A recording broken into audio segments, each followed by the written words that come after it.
Frères dans le Christ, bonjour et bienvenue à cette méditation en ce jeudi de la 34e semaine du temps ordinaire.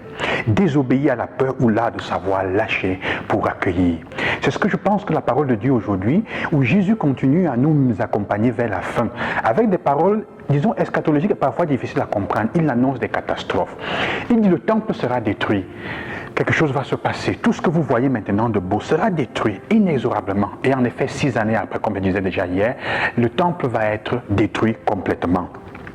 Jésus dit toute chose a une fin. C'est ce que l'Évangile veut nous comprendre. Certaines choses, certaines histoires, certaines aventures, certaines expériences finiront et sont en train même de finir d'une façon dramatique et d'une façon douloureuse. Jérusalem est ce que le peuple a de plus précieux.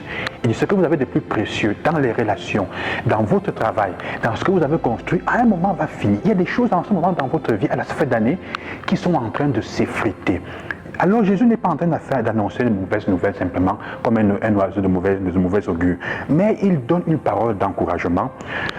Levez la tête car votre libération est proche. C'est une invitation à ne pas laisser la peur te gagner. C'est une invitation à savoir que chaque chose doit changer et se transformer, et certaines doivent nécessairement être abandonnées. Pour autant qu'elles nous coûtent, que nous les ayons à cœur, on doit les laisser partir. Même si c'est dans la douleur, on doit laisser certaines personnes sortir de notre vie. Il faut le faire. Il ne faut pas seulement laisser que la peur de perdre certaines choses ou la peur du changement et des décisions drastiques porte le préjudice, porte beaucoup de préjudice, beaucoup plus de préjudice. Nous n'arrivons pas parfois au fond à vivre au fond les choses parce que nous avons toujours peur qu'elles finissent, et elles finissent inexorablement, ou on se bande la tête avant de la casser. Alors la question est celle-ci, frère, mon frère, ma soeur. Quelles sont les choses que nous avons peur de laisser, mais qui sont en train de s'effriter, de nous échapper inexorablement à la fin de cette année? Qu'est-ce qui est en train de mourir, auquel tu es ténèbres, mais ça va mourir? Et il faut choisir de terminer avec ça. Pour le faire, il faut fuir dans la montagne, comme Jésus disait. Certains fuiront dans la montagne. Les femmes enceintes, il y aura des difficultés. Certains qui ont des charges auront des difficultés à laisser aller certaines choses. Il dit il faut fuir dans la montagne. Ça veut dire le lieu de la prière, de la méditation. Il faut choisir de se retirer avec le Seigneur là où il va penser tes blessures. Penser les blessures pour que tu t'aides à relever la tête et à aller de l'avant. Parce qu'il te dit rien ne se perd.